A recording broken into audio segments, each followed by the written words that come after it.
ಈ ಮೂಡಾ ಹಗರಣದಲ್ಲಿ ಕೋಟಿಯಷ್ಟು ಡೀಲ್ ಆಗ್ತಾ ಇತ್ತು. ಅದು ಕೋಡ್ ವರ್ಡ್ಗಳ ಮೂಲಕ ಬಗೆದಷ್ಟು ಬಯಲಾಗ್ತಾ ಇದೆ.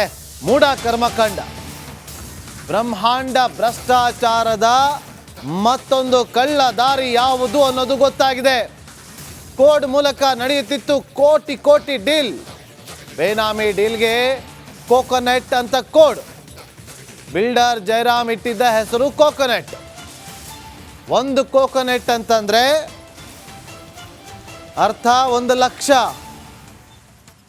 100 ಕೋಕೋನಟ್ ಅಂದ್ರೆ ಅದರ ಅರ್ಥ 1 ಕೋಟಿ.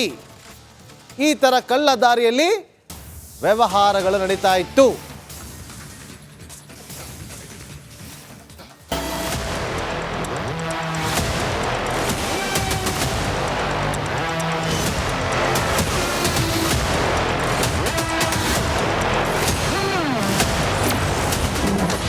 ಬಗೆದಷ್ಟು ಬಯಲಾಗ್ತಾ ಇದೆ ಮೂಡಾ ಕರ್ಮಕಾಂಡ.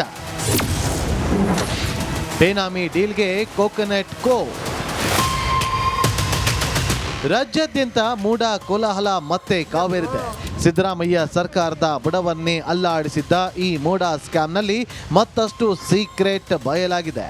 ಎಸ್, ಮೂಡಾ ಹಗರಣದಲ್ಲಿ ಇಡಿ ಎಂಟ್ರಿ ಕೊಟ್ಟು 300 ಕೋಟಿ ರೂಪಾಯಿ ಮೌಲ್ಯದ ಆಸ್ತಿಗಳನ್ನು ಮುಟ್ಟುಗೋಲು ಹಾಕಿಕೊಂಡಿದೆ. ಇದೇ ವೇಳೆ ಹಣದ ವರ್ಗಾವಣೆಯ ಕಳ್ಳದಾರಿ ಪತ್ತೆಯಾಗಿದೆ.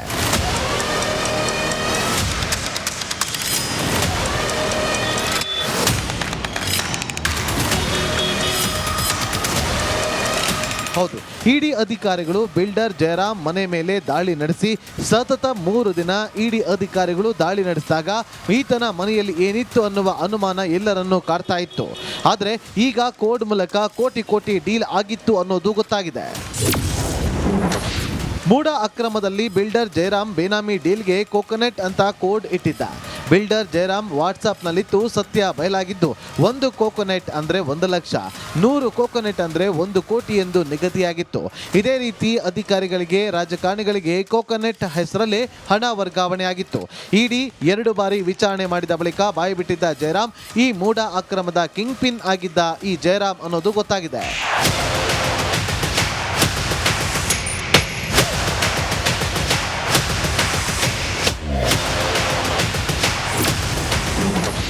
ಇಡಿ ಆಸ್ತಿ ಜಪ್ತಿ, ಮೂಡಾ ಮಹಾಕದನ ಸ್ಫೋಟ. ಬಿಜೆಪಿ ಕಾಂಗ್ರೆಸ್ ನಡುವೆ ಮಾತಿನ ಮಲ್ಲಯುದ್ಧ. ಮೂಡಾದಲ್ಲಿ ಸೈಟ್ ತಿಂದು ತೆಗೆದವರಿಗೆ ಇಡಿ ಶಾಕ್ ಕೊಟ್ಟಿದೆ. ತನಿಖೆಯಲ್ಲಿ ಬೇನಾಮಿಗಳ ಬಣ್ಣ ಬಯಲಾಗಿದ್ದು ರಾಜಕೀಯದಲ್ಲೂ ವಾಕ್ಸಮರ ಶುರುವಾಗಿದೆ.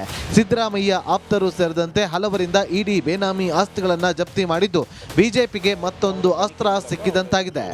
ಈ ಕಾಂಗ್ರೆಸ್ ಸರ್ಕಾರನ ಮುಖ್ಯಮಂತ್ರಿಗಳನ್ನ ಒಂಟಿಗಾಲಲ್ಲಿ ನಿಲ್ಲಿಸ್ತಕ್ಕಂಥ ಕೆಲಸ ಮಾಡಿದ್ದೇವೆ. ಬಂಡತನ ಬಿಟ್ಟು ಮುಖ್ಯಮಂತ್ರಿ ತಮ್ಮ ಸ್ಥಾನಕ್ಕೆ ರಾಜೀನಾಮೆ ಕೊಡಬೇಕು. ರಾಜೀನಾಮೆ ಕೊಡುವ ಮುಂಚಿತವಾಗಿ ಸಿಬಿಐ ತನಿಖೆಗೆ ಅದನ್ನ ಹಸ್ತಾಂತರ ಮಾಡಬೇಕು. ಅದು ನಿಜ ಅಂದರೆ ಅವರು ರಾಜೀನಾಮೆ ಕೊಟ್ಟು ತನಿಖೆ ನಡೆಸಲಿ.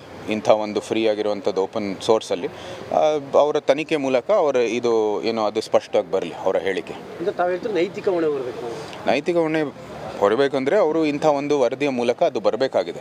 ಇನ್ನು ಇಡಿ ಪ್ರೆಸ್ ನೋಟ್ ಮೇಲೆ ಕಾಂಗ್ರೆಸ್ ನಾಯಕರು ಕೆಂಡ ಕಾರುತ್ತಿದ್ದಾರೆ. ಇಡಿ ಕಾರ್ಯವೈಖರಿ ಬಗ್ಗೆ ಎಚ್.ಕೆ. ಪಾಟೀಲ್ ಕಿಡಿಕಾರಿದ್ದಾರೆ. ಯಾರು ಹೇಳಿದ್ರೆ ನಿಮಗೆ ಪ್ರೆಸ್ ನೋಟ್ ಕೊಡೋಂತ ಜಾಹೀರಾತು ಆಗ್ತೀರಿ? ನೀವು ಇವತ್ತು ಊಟ ಮಾಡಿ ಬಂದಿರಲ್ಲ, ಪ್ರೆಸ್ ನೋಟ್ ಇಶ್ಯೂ ಮಾಡಿರಿ ನೀವು? ಯಾರು who asked you to issue press note? Why did you issue press note? ಅರೆ ಮುಂಜಾನಿಂದ ರಾತ್ರಿ ಮಟ್ಟ ರೇಡ್ ಮಾಡಿರ್ತೀರಿ, 4 ಶಬ್ದ ಪ್ರೆಸ್ನವ್ರಿಗೆ ಹೇಳಲ್ಲ ನೀವು. ಪ್ರೆಸ್ ನೋಟ್ ಇಶ್ಯೂ ಮಾಡಬೇಕಾಯ್ತಾ? ಇದಕ್ಕೆ ಯಾಕೆ ಪ್ರೆಸ್ ನೋಟ್ ಇಶ್ಯೂ ಮಾಡಿದ್ರಿ?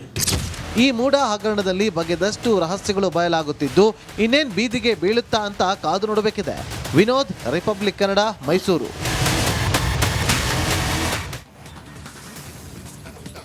ಬರೋಬ್ಬರಿ 128 ಸೈಟ್ ಬದಲಿ ನಿವೇಶನ ವಿಚಾರದಲ್ಲಿ ಭಾರಿ ಗೋಲ್ಮಾಲ್ ಆಗಿದೆ. ಮೂಡಾ ಮಾಜಿ ಆಯುಕ್ತನ ಹೆಸರಲ್ಲಿ 198 ಬೇನಾಮಿ ಸೈಟ್ಗಳು. ಯಾವ ರೀತಿಯಾಗಿ ವಹಿವಾಟು ನಡೆಸಿದ್ದಾರೆ ನೋಡಿ. ಇದು ಈಗ ತನಿಖೆ ಆಗುತ್ತೆ, ತನಿಖೆಯಿಂದ ಗೊತ್ತಾಗುತ್ತೆ. ಇಡಿಗೆ ಸಿಕ್ಕಿರುವಂಥ ದಾಖಲೆಗಳಿಂದ ಗೊತ್ತಾಗಿದೆ. ಆ ದಾಖಲೆಗಳ ಲಿಸ್ಟ್ ನೋಡ್ತಾ ಇದ್ದೀರಿ. ದೇವನೂರು 3rd ಸ್ಟೇಜ್, ಈ ರೀತಿಯಾಗಿ ದೇವನೂರು ಥರ್ಡ್ ಸ್ಟೇಜಲ್ಲಿ ಎಷ್ಟು ಹೆಸರು ಇದೆ ನೋಡಿ, ಎಷ್ಟು ಸೈಟ್. ಮತ್ತಷ್ಟು ಮಾಹಿತಿಯನ್ನು ಕೊಡೋದಕ್ಕೆ ನಮ್ಮ ಮೈಸೂರು ಪ್ರತಿನಿಧಿ ವಿನೋದ್ ಸಂಪರ್ಕದಲ್ಲಿದ್ದಾರೆ. ಆಲ್ರೆಡಿ ಮಾಹಿತಿ ಕೊಡ್ತಾ ಇದ್ರು. ವಿನೋದ್, ಶಾಕ್ ಆಗತ್ತೆ. ಯಾರೆಲ್ಲ ಅಧಿಕಾರಿಗಳಂತ ಅನಿಸ್ಕೊಂಡಿದ್ರು ಅವರ ಹೆಸರಲ್ಲೇ ಬೇನಾಮಿ. ಹೇಗೆ ಗೊತ್ತಾಯ್ತಿದೆಲ್ಲ, ಹೇಗೆ ಹೊರಗೆ ಬಂತು, ತನಿಖೆ ಹೇಗೆ ನಡೀತಾ ಇದೆ?